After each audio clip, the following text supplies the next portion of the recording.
Worship music has a reputation. It's repetitive, predictable, and cliché. Back when I was a kid, worship songs used 3 types of lyric in particular. Something was always on fire. There was always a storm brewing. And God was going to break every chain. Nowadays, worship songs are using a new cliché lyric. This lyric turns up in so many songs. So let's play a game to see if you can guess it. Welcome to Guess the New Cliché Worship Lyric Quiz Show. Thank you. Yes, welcome. I'm going to show you some worship songs and their lyrics, and you have to guess what cliché is being used over and over again. Hit the buzzer when you know the answer. The buzzer is the like button below. Let's play. Roll the clips. Remember those walls that we called sin and shame. Giants falling, strongholds breaking, there is healing. Walking around these walls, I thought by night they'd fall. Walls fall down when we shout out the name of Jesus. Hit that buzzer when you know the answer. Here's some more clips. Ask the walls if they still fall at the mighty sound of praise. And if you told the walls when to fall, and they did, you will again. Every wall is crumbling, it's tumbling down. Every wall is crumbling, it's tumbling down. Do you know the answer yet? Here's some more clips in case you've not got it. When my fears like Jericho built their walls around my soul, like you did in Jericho, make the walls of darkness fall. With a mighty shout, our walls come down like Jericho. Say, this is our Jericho, this is the sound of walls coming down. The correct answer is Jericho and Walls Falling Down. Yes, that's right. Jericho is the winner in the competition for the most cliché lyric in worship songs at the moment. In a close second was Parting the Red Sea and Giants Being Slain. Thank you so much for joining us. And don't get me wrong, I think lots of these are good songs. They're not all bad, but they do all use this cliché lyric. So why is this happening? Why has this become a trend? And is it a problem? Well, sometimes the issue is that it's putting the power and the control into our hands rather than into God's. Strongholds crumble like castles of sand as we shout loud our Jericho song. Oh, my praise is the shout that brings Jericho down. We are the ones who are walking around the walls, and if we get the technique right, then the walls have got to come down. And the technique has become singing and worship. You know, our worship is a weapon, or so they say. My praise is a weapon. So it starts to feel like if we just sing enough, then we have to get victory. And that's just not true. Jesus wins. It's not about me pulling up my socks and getting it done. But other times the issue is confusing the characters in the story. My Jericho is coming down. My Jericho is coming down. There's no giant we can face that can stand against your name. Oh God, we march around our enemies. You know, we love to think of ourselves as the hero. We're like Joshua leading the army on, or we're like David slaying Goliath the giant. But actually, you're not David. The Bible's not about you. Is David and Goliath basically about you and how you can be like David and Goliath, or basically about him, the one who really took on the only giants that can really kill us? The Bible's not about you.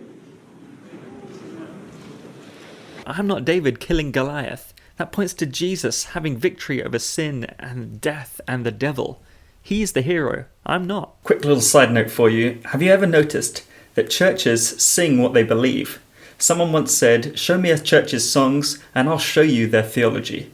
So is this Jericho trend just a small bit of proof towards that? And it's worth thinking about. Whatever denomination you are, how do you sing your theology?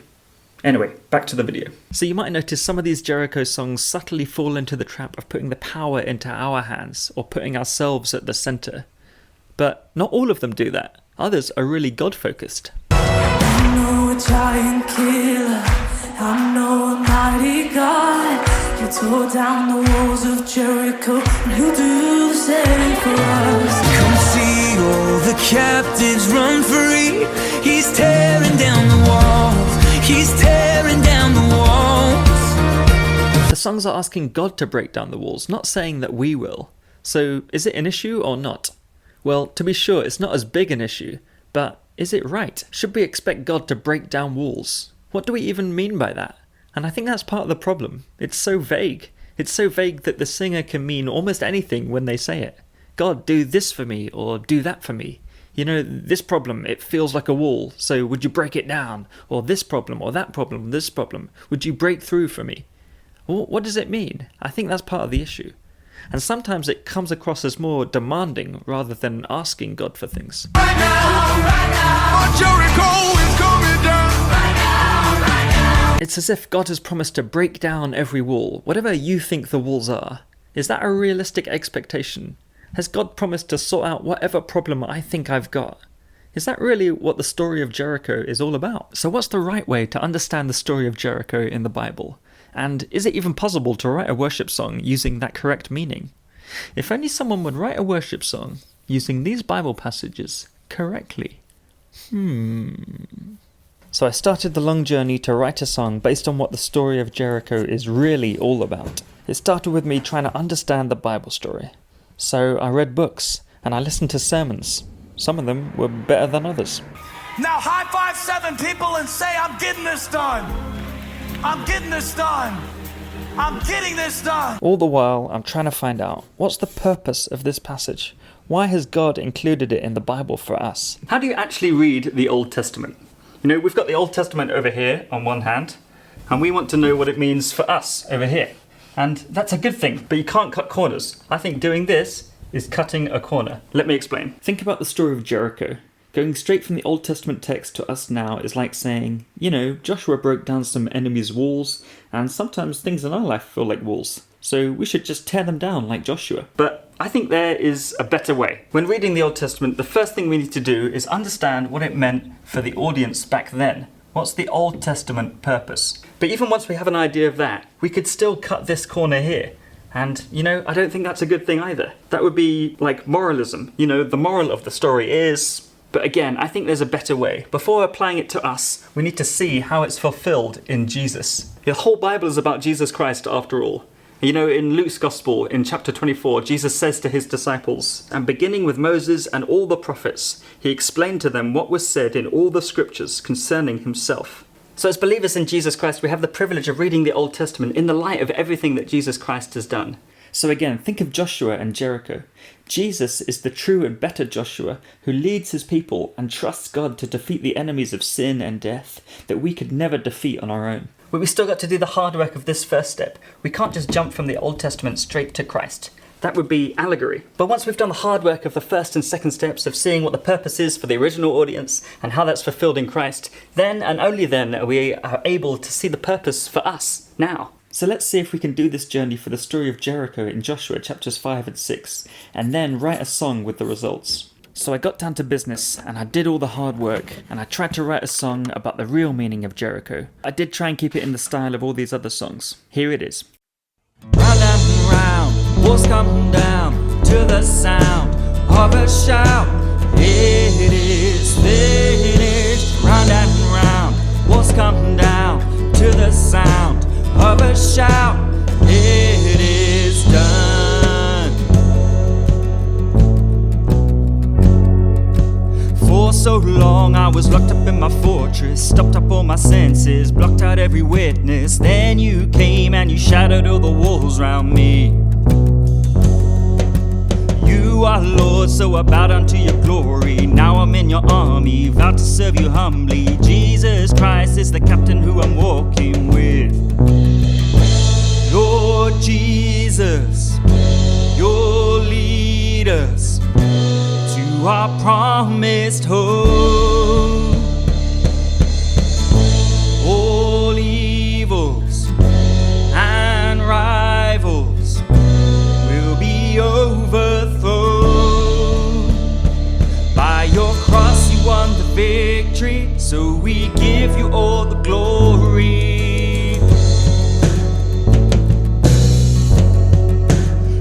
the Lord is now sending out the gospel, bending hearts to his will, ending every idol. One day soon all creation will behold their King. Lord Jesus, you'll lead us to our promised home.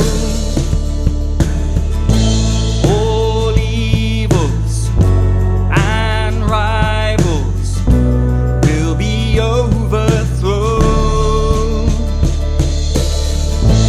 Lord Jesus, you'll lead us to our promised home.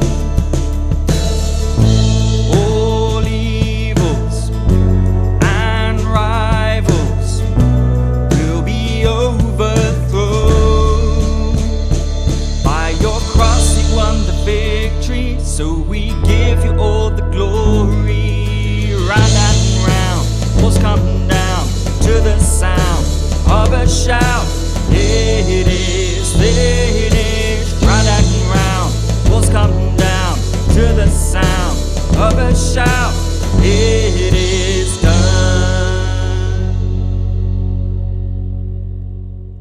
I don't know, something like that. Turns out it's harder than it looks. But I really enjoyed trying to write this theology into a song. If you're a songwriter, why not give it a go and let me know how it goes? Anyway, what do you make of this Jericho trend? Why is it a thing? Is there something I'm missing here? Let me know in the comments down below. Thank you so much for watching.